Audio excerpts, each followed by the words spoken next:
महान फेरो, आप मिस्र की चीखें सुन रहे हैं? अगर उन्हें ईंटें बनानी पड़ी तो और जोर से चीखेंगे।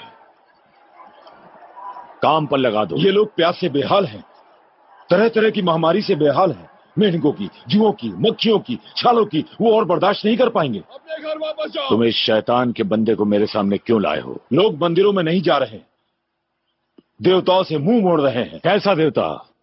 तुम मसीहा और पुजारी लोग देवताओं के नाम पर लोगों के दिलों में डर पैदा करते हो। जब नील नदी लाल हुई तो मैं भी डर गया था। फिर पता चला कि कैटरैक्ट के पीछे वाले पहाड़ से लाल मिट्टी भरने से पानी जहरीला हो गया था। मैंने तुम्हें जो लाठी दी, क्या उससे यह सब कुछ हुआ? क्या ये तुम्हारे ईश्वर की मर्जी थी कि मछलियां मरी और मेढक पानी छोड़कर बाहर आए? क्या ये कोई करिश्मा था कि मक्खियां और जुओं की भरमार हो और वो इंसान और जानवरों में बीमारियां फैलाएं? ये चीजें खुद ब खुद यहां पर फैली हैं, किसी ईश्वर की वजह से नहीं। अब जाओ।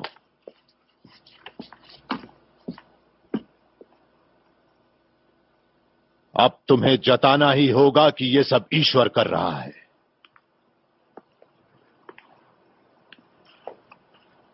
तुम आसमान से ओले गिरते देखोगे जो जमीन पर गिरते ही जलने लगेंगे।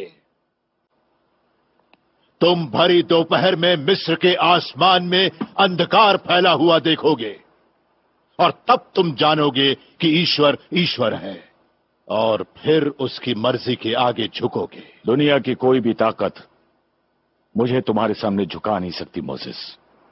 सावधान, तूफान आ रहा है। जब 3 दिन तक मिस्र अंधकार में डूब जाएगा तब तुम अपने सलाहकारों को मेरे पास भेजोगे।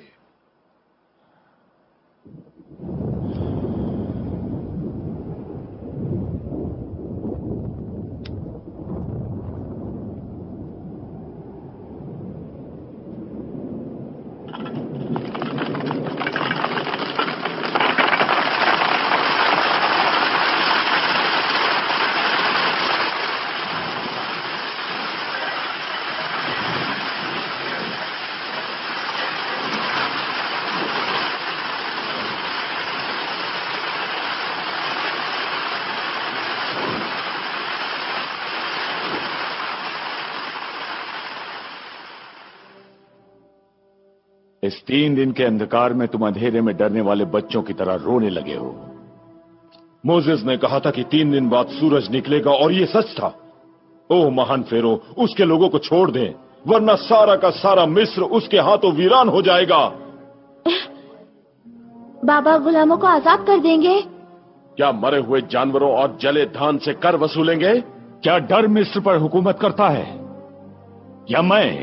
हम दुनिया की किसी सेना से नहीं डरते, पर क्या महामारी के आगे तलवार चलेगी? इसमें शर्म की बात नहीं, मजबूत पेड़ भी झुकते हैं। ये फेरो उस गुलाम की कभी नहीं सुनने वाला है और मंत्रियों की सुनेगा। आपके कहने पर मैंने मोसेस को बुलवाया है। लोग आपको दुआएं देंगे और कोई रास्ता नहीं है फेरो। क्या दुनिया एक खाली तख्त के आगे झुकती है? क्या मतलब? क्या फेरो अपने बेटे से नाइंसाफी नहीं कर रहा? अगर तुमने यहूदियों को जाने दिया तो फिर शहर कौन बनाएगा? तुमने मोसेस को भूसे के बगैर ईंट बनाने को कहा, अब उसने तुम्हें ईंटों के बगैर शहर बनाने को कहा है। कौन गुलाम है और कौन फेरो? वो हंसी सुन रहे हो रामसेस? हाँ, वो शहंशाहों की हंसी है, बेबीलोन की, केनन की, ट्रॉय की। कि देखो मिस्र ने अपने गुलामों के ईश्वर के आगे घुटने टेक दिए।